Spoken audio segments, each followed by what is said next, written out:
nervous because I'm here now. Hey guys, welcome into another episode of 410 Sports Talk. I'm James Haskell, here with my co-host Glenn Martin. Really excited to provide you with the insight into the Ravens-Texans game. But before we do, we want to remind you guys to take a quick second, support the channel, subscribe so that we stay up to date, turn your notifications on. And if you're interested in interacting more with the show, check out our Patreon and all the options that we have when it comes to interacting with us in the description below. But without speaking on that more, let's get right into this preview episode, week 2 of the NFL. Your Baltimore Ravens taking on the Houston Texans on the road for the first time in COVID. Yes. And going down to Texas, not statistically the greatest state. So, number one, let's come out injury-free, and let's come out COVID-free. It's like they say, the T-shirts that the Ravens had made. Stay positive, test negative, baby. That's right. That's right. Stay positive, test negative, and bring your own energy. That's right. Yeah. So what we're gonna do is we're gonna break it down. We're gonna give you guys a little bit of landscape. We'll do the defensive keys of the game, offensive keys of the game, some of our general thoughts, a couple things to look out for that you wouldn't generally think of, and then our predictions. So We'll start with our defense, Glenn, and I'll let you kick it off. Well, if you're going to start talking about the Texans' defense, you got to start talking about their best player on defense, which has clearly been J.J. Watt for quite some time, and that has not changed today. So Greg Roman was asked about what to do with J.J. Watt, and he basically called him the Lamar Jackson of defense in a way. How Lamar has that uncanny ability to not take big shots and avoid big hits, and obviously he can make people miss inside of a hallway. Well, J.J. Watt has that ability on defense as far as avoiding blocks. He said nobody is faster, more powerful, has the agility, and is more slippery than J.J. Watt. You know, you just cannot get a good block on him. And it's funny, Roman said that if other people tried to emulate what J.J. Watt does, it would end horribly for them because it's his combination, his unique skill set that allows him to play the way he does and makes him the disruptive force that he is. So the first thing they got to focus on is that guy, J.J. Watt. Yeah, well, I'll just say this. I think Aaron Donald's got something to say about those comments there, Greg Roman. Well, look, I mean, J.J. Watt was undoubtedly the face of defense for the NFL maybe for at least the a few league, years. right, for a non-quarterback guy. I mean, that's the most popular I've seen a non-quarterback defensive guy get in a long time. So, Yeah, I mean, there's definitely some value to what he's saying there. Well, let me ask you something. Does it worry you? Skura didn't get necessarily, you commend him for being out there, but he didn't grade out to, having his best game. And then you got Phillips next to him at right guard. Are you worried? Because I'm sure we're going to see JJ. They moved him back inside to increase his longevity and his production. Are you worried with Skura and Phillips over JJ? No, I'm not, only because I feel like the volume with which we're going to run the ball in this game wears big guys down. It just does. I think it renders them relatively ineffective. Not that he won't be effective in his own right, but I think it limits the impact that they can have in the game. So I think I'm sure he's in great shape and everything else, but after 30 times rushing the football, I think he's going to get a little bit worn down. Now, we didn't do that in the Browns game, but we didn't really have to. We attacked, we realized that their weakness was in the air, and who knows, it might be the same. It might be the same case this week, but I don't see JJ being a huge factor in this game. I'm not really concerned about it. What other points you got for me here? All right. Well, I hope we on to the next. JJ's not a thing. I hope we double him because let me just say that I'm a little more concerned about him than you are, only because of the interior not impressing me that much. Now, I should clarify that because Phillips was very impressive for what he is.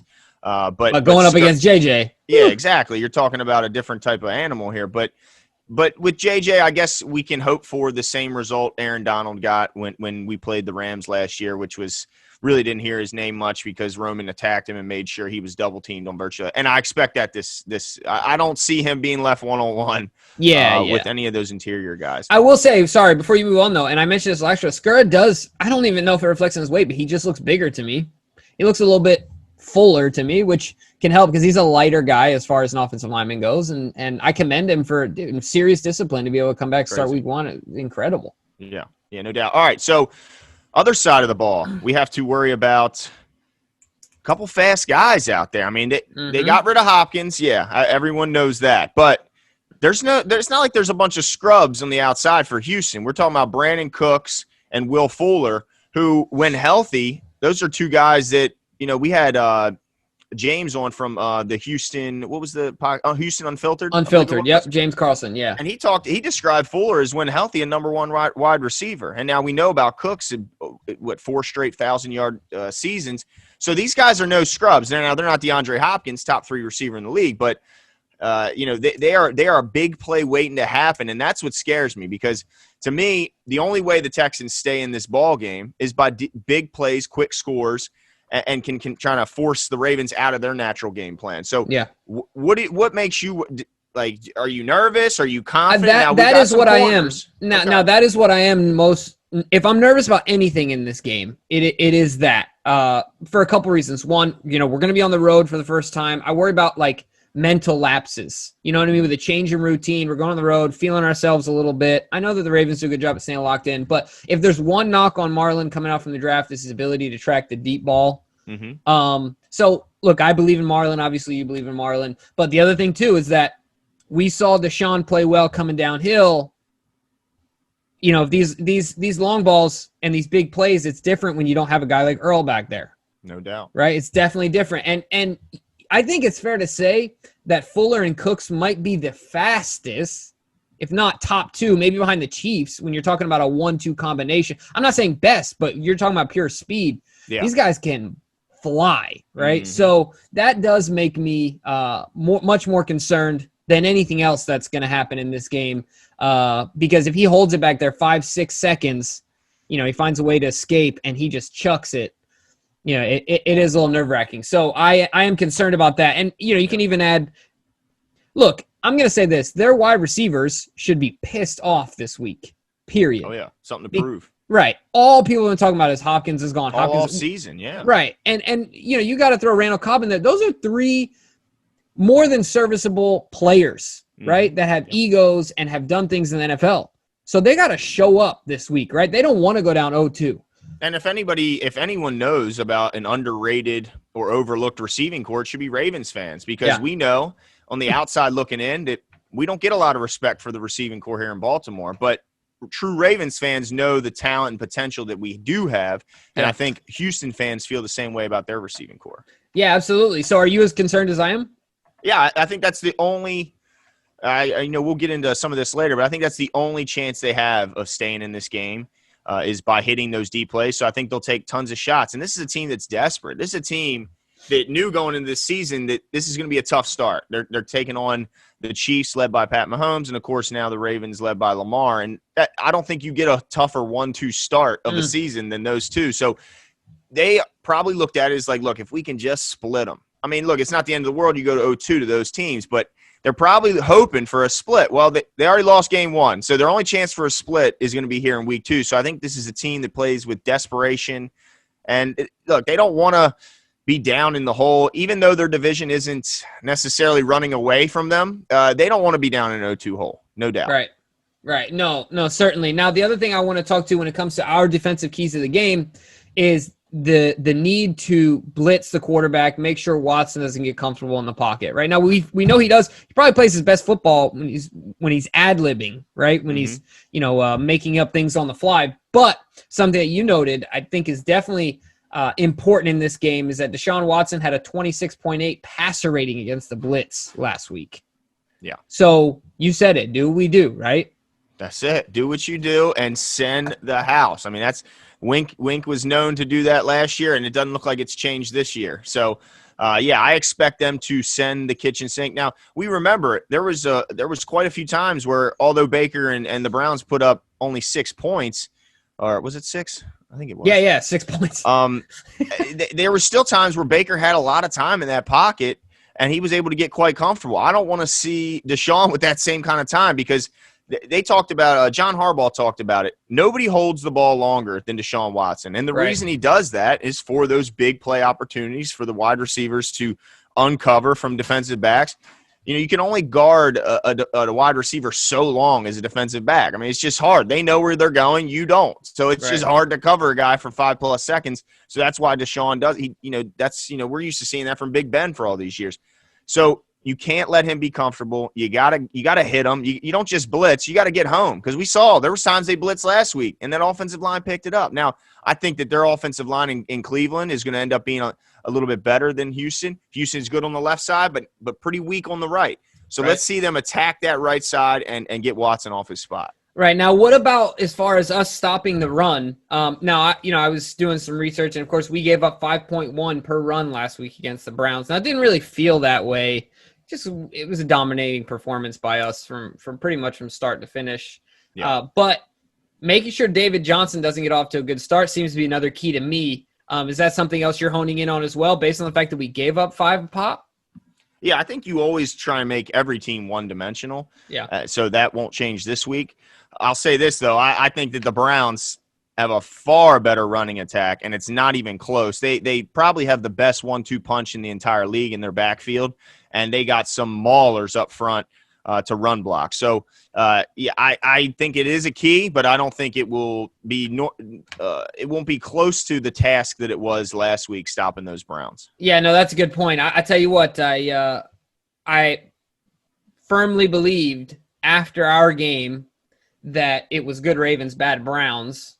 Good Ravens, not bad Browns. And I think we saw that last night, because the Browns looked really good in comparison. They looked a lot better. I mean, they did give up 30 to the Bengals, but right. But in comparison to what they did against us, miles better offensively. Not even close. Now, Baker still did have a stinker of an interception that was just pathetic. But, that's Baker for you. But anyway, we're not here to talk about Baker. No, absolutely. So those are our defensive keys of the game, unless you got some other ones. If not, we're going to flip over to the other side of the ball and talk about our offensive keys of the game. Yeah, now I think we jumped the gun a little bit when we talked about Watt during our defensive keys. He's obviously an offensive key to slow that guy down, double team him, and whatever it takes. So hopefully we don't notice the missing Marshall Yanda this week. Like we didn't need him last week, but we certainly noticed a difference in the run attack last week. When you look at the performance of just that Mark punch, Ingram. Right? You know what I mean? Yeah, absolutely. Definitely a difference. And he's a young guy. Tyree Phillips. He's a young man, so he's still got some growing to do. But yeah, as far as offensive keys to the game, I want to see that run game get back going. That was what we were known for last year. This past game, Lamar led the team with just 45 yards rushing. I want to see that change. I want to see what Dobbins can do when given the ball in space. We saw him get the goal line opportunities, and that's great because he got 2 early touchdowns, which will certainly aid his confidence. But I want to see what he can do with a little bit more space. And I want to see how they divide up the carries between all these healthy backs in a game in which the running attack is our focus. Clearly last week passing was our focus. So let's see how they divvy up the carries in a run-based offensive attack. And I want to see what happens. Yeah, I agree with you 100%. I think this is a great game for us to cut our teeth as far as proving to ourselves that we can win a game sustaining a solid run game for 4 quarters. I couldn't agree with you more. They had serious problems against Kansas City, and I think when we play, I'm not overlooking the Texans. There's no disrespect to them, but I think it's important for us to validate early in the season now that we can do that. Now, I'm sure the team believes it, but seeing it is another thing, right? That we can win the possession battle big time, that we don't have to, have these big plays, but we are built, right, at our core to say, what we're going to do. We're going to do it anyway, and we're going to get 4 to 6 yards every single time we touch the rock, right? And every single time we run the ball. So in order to carry that type of confidence into a game where we want to win, it's much more important against the Chiefs to win time of possession, right? We don't want them flying down the field all the time and trying to keep up with them, right? It's just a match you're probably not going to win, even though our offense is really great. So to be able to establish that we can do that this week early on is only going to help us later on. So I think it's a huge key to victory in this game and throughout the rest of the season. Yeah, so and even though they're, the fans aren't going to be screaming and making it tough for the offense to communicate, you still like to be able to run the ball, especially on the road. Yeah, that's there's a great just point. No doubt about it. And I think Ravens fans will kind of remember the name of their defensive coordinator. They have rookie coordinators over in Houston. And their defensive coordinator's none other than former Raven Anthony Weaver. So he's a guy that likes to mix up his pressures. So I think it's going to be important. It's a good test for this young offensive line working together for just the second time. good to hear that Stanley's back at practice. Likely we'll see him out there, and that's a big time.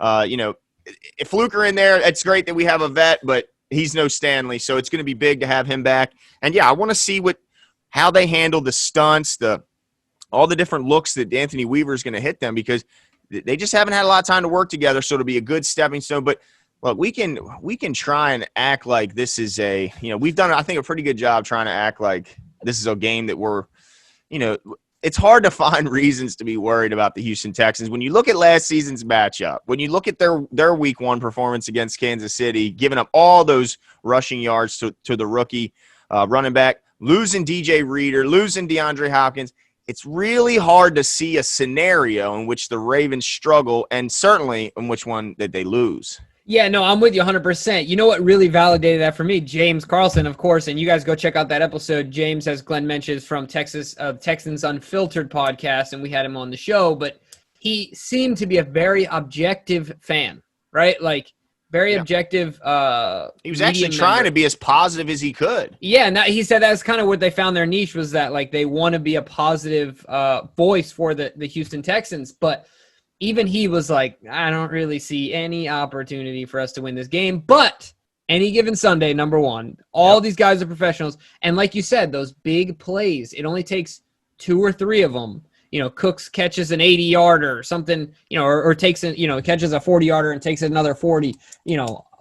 Fuller is the type of guy, I mean, his value in fantasy is so volatile. I mean, it's, he drops 26 points and then 0, right? Yep. And then he misses 3 weeks with an ankle injury. Right. Yeah. So he could go off for 2 touchdowns on 2 catches for, a $120. No so doubt. It's definitely something still to be concerned about, but I agree with you 100%. Yeah, but look, what could happen is we saw in that Titans game. Yeah, the Ravens were able to move the ball like crazy. But remember all those key moments, the 3rd and 1, the 4th and 1. Every key moment the Ravens lost. So if that happens again, even if the Ravens are able to move the ball, if they lose all those big moments, then we could see the upset. But I think that they've learned from their mistakes in the past, certainly with overlooking teams, because this is a classic trap game in the past, because you see the Chiefs on the horizon, you see the whooping that the Texans got put on them last season by the Ravens, and then on Thursday night by the Chiefs. And it's a classic overlook them game. But I think that they've learned their lesson. They did that last season in the postseason, and they overlooked the Titans, and it cost them. So I don't even think that there's a chance of that, where it's a what's it called, a trap game. I don't even think there's a chance of a trap game. Yeah, I hope you're right, man. Hopefully that we are young in years and mature as far as mentality goes, right? Because we are a young team. Well, wouldn't you describe Lamar that way? Yes and no. About as mature as a young man that I've seen in a while. Yes, fair enough. Cool. He's cool, but that don't mean he's immature. That's true, but put your seatbelt on, Lamar. All right? Oh, yeah, I do like put your dang seatbelt on, okay? Look. Yeah, okay. All right. So I'm just saying, sometimes he does think like a kid still. You know what I mean? Okay, fair enough. He is still younger than Joe Burrow. Yes. That's not going to change. Right. That's so awesome. I love it. But yeah, like you said, I mean, a couple other notes here as far as this game goes is Stanley practice in full, like you said. That's really important. We're relatively healthy. I mean, especially in comparison to, knock on wood, but especially in comparison to the rest of the NFL, we want to stay that way. Mm-hmm. But if you don't have any other notes or general thoughts, you want to get right into predictions here, man? Absolutely. Let's do it. What do you got? All right, so this is what we'll do here. We'll do a big game performance player from the offense and the defense. We want you to give your prediction and then your score. So we'll go back and forth. Why don't you start with your offensive big game player? Who will that be? Yeah, so I think that they get back to the ground this week, and they use a great ground attack to set up the pass, as they've done in many other games. And I think so. My prediction is Lamar will have another perfect passer rating, and that's all due to the run. I think the run will just gash them over and over, and I think he'll get a bunch of easy play action throws to wide open receivers. So I think he ends up with just another beautiful stat sheet, and I think it's all due to this time into, last game it was clearly the throwing attack was their focus. I think this week their focus is the run attack, but he still gets a perfect passer rating off play action. Does anyone else make a perfect passer rating look so easy? I mean, he just does it all the time. It's ridiculous. Jeez Whiz, it's insane. Oh my gosh. So what's your offensive prediction? Yeah, my offensive one is, everyone is talking about Dobbins, but I think that week 1 was more about getting him the feel and the speed of the NFL. And I think Mark is going to remind everyone who he is. I think he's going to have 100-plus yards. Okay. And that's going to be hard to come by in this offense based on our stable. But I think he's going to have 100-plus yards. Mm-hmm. And he's going to have a touch. I think he's going to have a touchdown, 100-plus yards. Yep. Mark well, that's Ingram. Fair. Yeah, I like that. I think if anyone hasn't seen last week's Wired episode, please watch it because it's absolutely hilarious. Mark Ingram, I would just love to hang out with that dude. He is so funny and just brings such energy. And yeah, so I would love to see him go over 100. And, yeah, because anytime a player like that also plays well, it only gives him more energy and gets him more height, which only helps the team. So, yeah, I would love to see that. As far as my big game prediction on defense, Wink said it. Tyus Bowser had his best game since he's been there as a Raven, and I think that continues. I think Bowser gets 2 sacks on Deshaun Watson, the elusive Deshaun Watson. I think he pulls him down, and he also does a heck of a job setting the edge. He's probably going to be going up against Tunsil a lot this week. He sets the edge, shuts down the run, and gets 2 sacks. Wow, that's interesting because my guy that I have as a breakout player, also I have predicting getting 2 sacks as well, and that'll be Matt Judon. I think old Judon's getting in the backfield a couple times. Well, he needs to do something because what the heck did he do last week any good? Other than that penalty. That wasn't good. That was only good for the Browns. So I got Judon with a bounce-back game breaking out for us, 2 sacks. And, all right, so why don't we end it with this, Glenn?